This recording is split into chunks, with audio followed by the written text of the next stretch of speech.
Olá, terceiro ano! Tudo bem com vocês?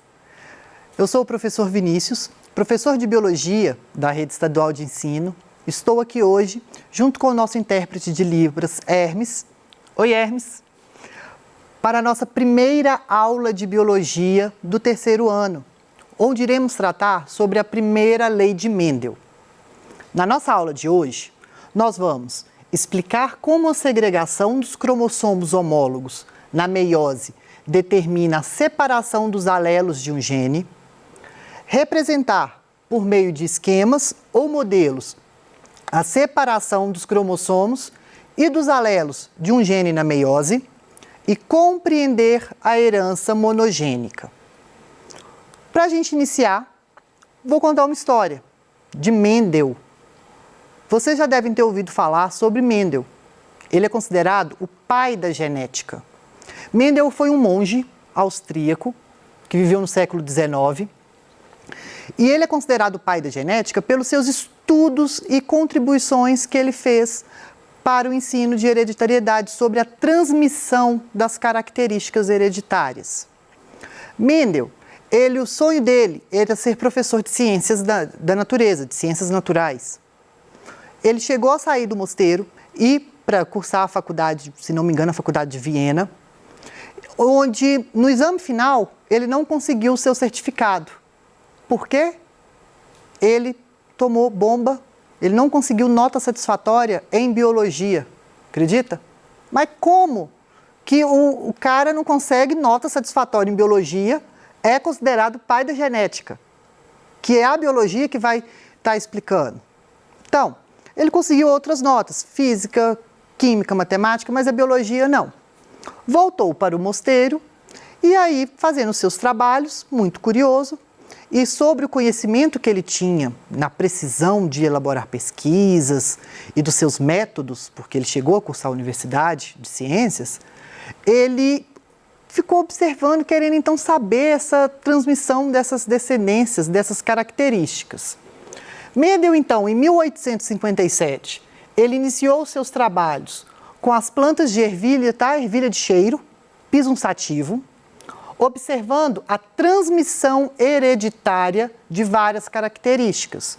Mendel, ele estudou outras plantas, mas a ervilha, ela tem um ponto-chave aí que a gente vai ver. Em 1865, ele publicou o artigo Experiments with Plant Hybrids, experimentos com plantas híbridas, que foi ignorado. Adivinha por quê? Como que um cara que não conseguiu nota satisfatória em biologia, transmite então, faz um estudo desse para falar sobre hereditariedade. Então foi ignorado. Mais tarde, a partir dos anos de 1900, vários pesquisadores confirmaram seus resultados, por quê? Descoberta do DNA, que foi aí no inicinho, cromossomos e por aí vai, e conseguiu ver que essa teoria que Mendel fez e ele estudou era a verdade. Então, mais tarde, infelizmente, ele não viveu para ver a sua teoria sendo aceita. E nós temos duas leis que ainda hoje são base para os estudos genéticos. Primeira lei de Mendel e segunda lei de Mendel. Hoje vamos estudar sobre a primeira lei. Então, mas por que, Vinícius, ervilha? Você falou que ervilha tem um quezinho especial aí. Ervilha, ela é de fácil cultivo, um dos pontos-chave. Depois, as características das ervilhas, elas eram constantes e de fácil observação. Como assim? Ela não variava, ou era aquilo ou não era. Ciclo de vida curto. Então, em um pequeno período de vida dela, ela vai também o quê? Deixar vários descendentes. Com isso, então, em estatística, vocês estão vendo aí no terceiro ano, trabalhando com moda, mediana, média aritmética, ponderada, isso é conteúdo de estatística. Então, a gente sabe que numa amostragem, quanto maior a minha amostragem, mais preciso pode ser o meu resultado.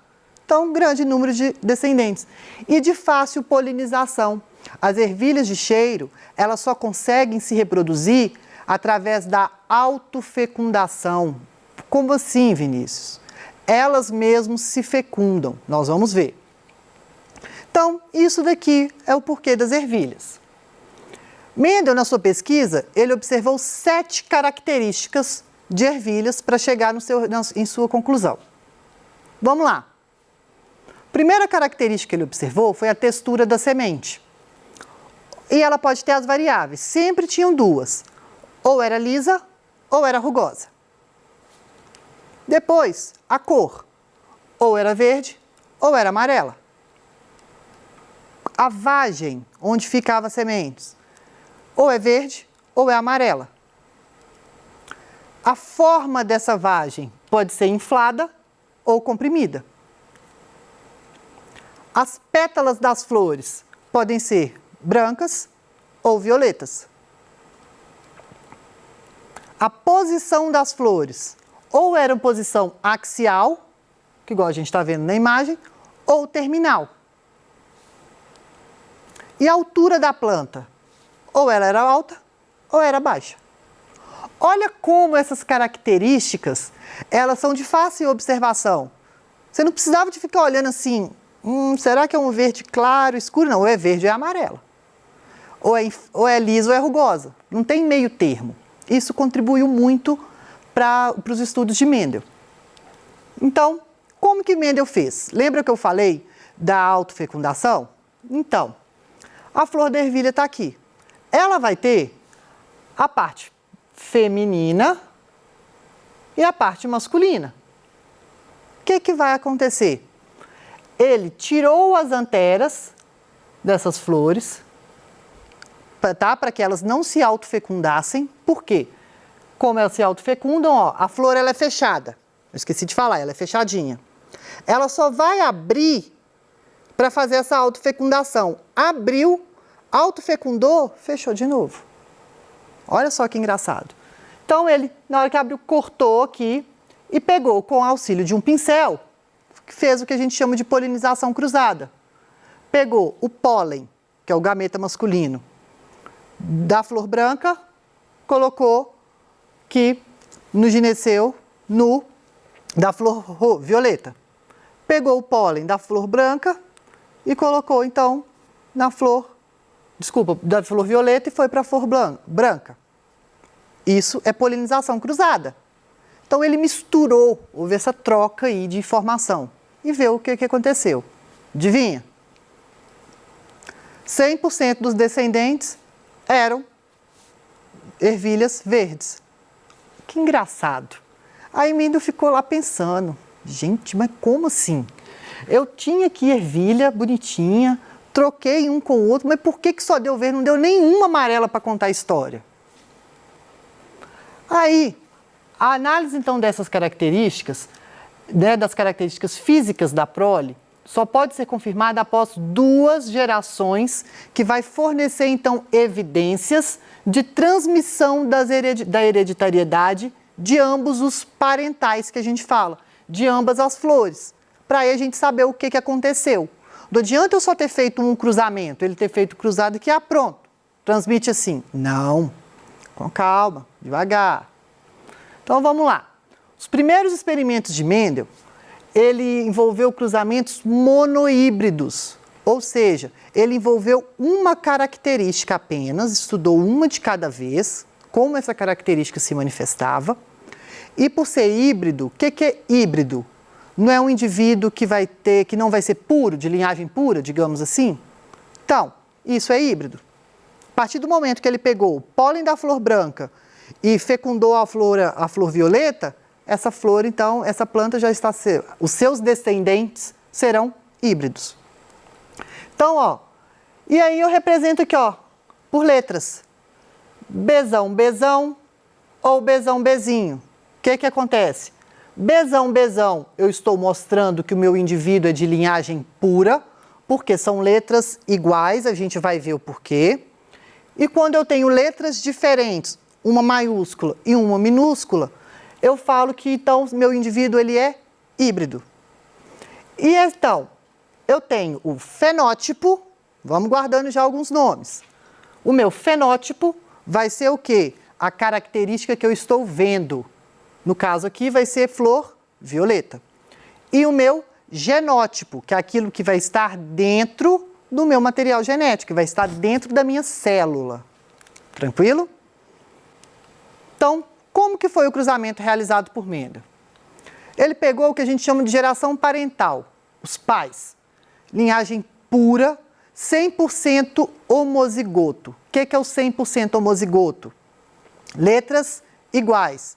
Bezão, bezão, bezinho, bezinho. Não são letras iguais? Então, homozigoto. Verde e amarela. Aí, cruzou. Geração F1 foi 100% amarela. Indivíduos híbridos. E 100% heterozigotos. Plantas, então, com letras diferentes, ó. Bezão, bezinho, azão, azinho, tesão, tezinho e por aí vai. Heterozigoto. Cruzou F1 com F1. Como assim F1 com F1? Cruzou, então, esses filhos. Então, autofecundou. Mas por que, gente? Só apareceu, então, em F1 semente amarela. Engraçado, né? Porque a característica amarela, ela é o quê? Dominante. Como que ele teve esse raciocínio, essa conclusão? Porque em F2, do cruzamento de F1 com F1, eu tive 3 amarelas e uma semente verde. Olha que engraçado. No caso aqui, então, amarelo é dominante. Então, o Mendel chegou a essa conclusão. Mas fácil assim? Não. Ele estudou as 7 características e viu que esses padrões se repetiam nas outras características, onde, quando ele cruzava espécies de linhagem pura e homozigota, a geração F1 sempre dava apenas uma única característica, amarela, ou lisa, ou branca, e por aí vai. Desculpa, ou violeta, e por aí vai. Com isso, então, o que vai acontecer? Essa característica é a dominante. E a recessiva só manifestou em uma menor quantidade na geração F2. Olha só para a gente entender, tá? Deu um nozinho aí. Vamos fazer os cruzamentos. Cruzou verde com amarelo, certo? Mendel, então, utilizou letras para estar representando. Lembra o que eu falei com vocês? Ó, tenho aqui. Isso aqui é da outra aula. Vamos lá. No caso, ó, Vzão, Vzinho, uma característica. Por quê? Uma vem do pai, a gente vai ver, e a outra vem da mãe. Essa característica aqui que está, essa letra maiúscula, ela vai estar representando a característica o quê? Dominante. E a letra minúscula vai estar representando a característica recessiva. E ele sempre vai dar o nome, olha o nome, como que vai ser dado. Sempre a letrinha que ele utilizou vai ser referente à primeira letra, primeira inicial da característica recessiva. Nós vimos que amarelo é dominante, certo? Entre amarelo e verde, qual que é recessivo? Verde. Então, aqui, ó, Vzinho para verde, Vzão para amarelo. Beleza? Então, voltando aqui. Daí, eles não eram homozigotos? Não eram linhagem pura? Então, Vzão, Vzão, semente amarela. Vzinho, Vzinho, semente verde. Fez o cruzamento. Não tem a divisão celular para formar gameta? Através da meiose? Lembram lá? Célula com uma quantidade total de cromossomos, uma célula diploide, ou uma célula 2N. Ela vai, então, se dividir através da meiose para formar 2 células haploides, 2 células N, com a metade do número desses cromossomos. Por quê? Durante a fecundação, gameta masculino com gameta feminino vai se unir formando um zigoto. Esse zigoto, então, terá número total de cromossomos, uma célula diploide. Daí, então, metade, que eu falei, um vem do pai e o outro vem da mãe. No caso, Ervilhas, Vzão, Vzão, só poderiam produzir gametas o quê? Vzão e Vzão. Ervilhas, Vzinho, Vzinho, Vzinho e Vzinho. Como que foi F1? 100% o quê? Amarela, não foi? Olha lá. Vzão com Vzinho, Vzão, Vzinho. Então, todos 100% Vzão, Vzinho. Depois ele pegou e cruzou F1 com F1, não foi? Vzão, Vzinho com Vzão, Vzinho. Vzão, Vzinho pode produzir, então, dois tipos de gametas. Ou Vzão ou Vzinho. Não é que pode produzir. Aí parece que produz aleatório.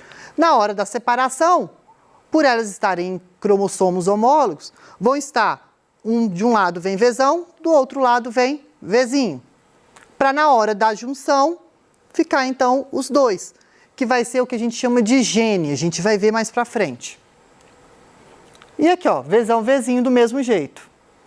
Vzão com Vzão, Vzão, Vzão.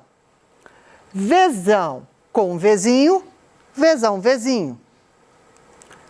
Vzinho com Vzão, Vzão, Vzinho. Mas por que não é Vzinho, Vzão? A gente sempre coloca a característica dominante na frente.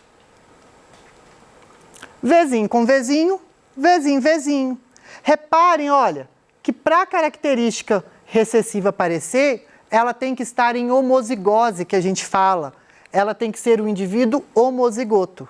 E para a característica dominante aparecer, ela não necessita de estar em homozigose, porque ela vai dominar. Mas isso pode variar, a gente vai ver mais para frente. Mas não vamos preocupar com isso, não. Então, ó, aqui, 100% em F1 foi o quê? Vzão, Vzinho. Os genótipos, então, de todos os indivíduos aqui são Vzão, Vzinho.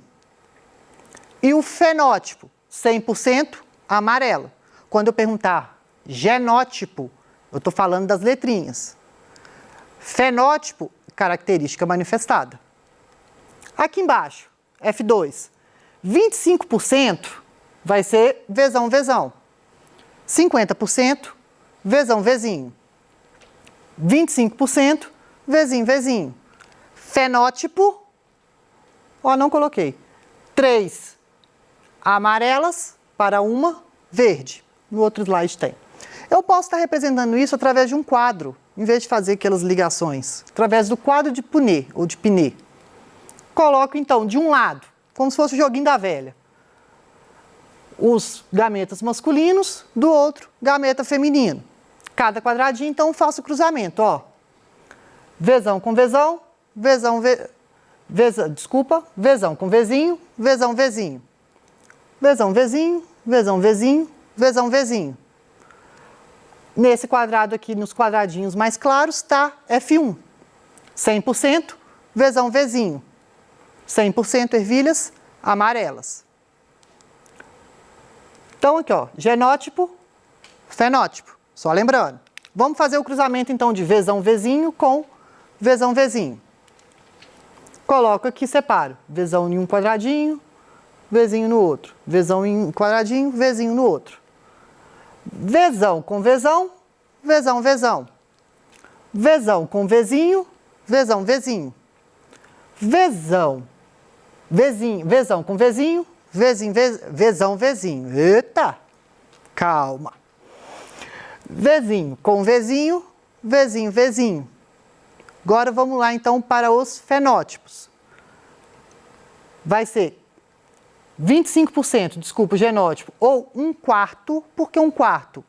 1 em 4 resultados, Vzão, Vzão. 50% ou 1/2, que vai ser Vzão, Vzinho. E, desculpa, não 15 não, desculpa, é 25% Vzinho, Vzinho, ou 1/4, que é 25, tá, gente? Desculpa. Então, vamos lá. Genótipo, os fenótipos. Amarelo, Vzão, Vzinho, amarelo, Vzão, Vzinho, amarelo, Vzinho, Vzinho, verde. Proporção fenotípica agora, os genótipos. 3/4 ou 75% são o quê? Amarelas, 1/4 ou 25% verde. E aqui então eu tenho os meus fenótipos. Bom, infelizmente nossa aula está acabando, não vai dar. Aqui a gente fez o cruzamento, mas aqui eu tenho então, só para a gente fechar, o vocabulário genético, que vai ser a proporção genotípica, quando eu tenho os genótipos, desculpa, e a fenotípica, que eu tenho os fenótipos. Na próxima aula a gente volta, tá? Até a próxima!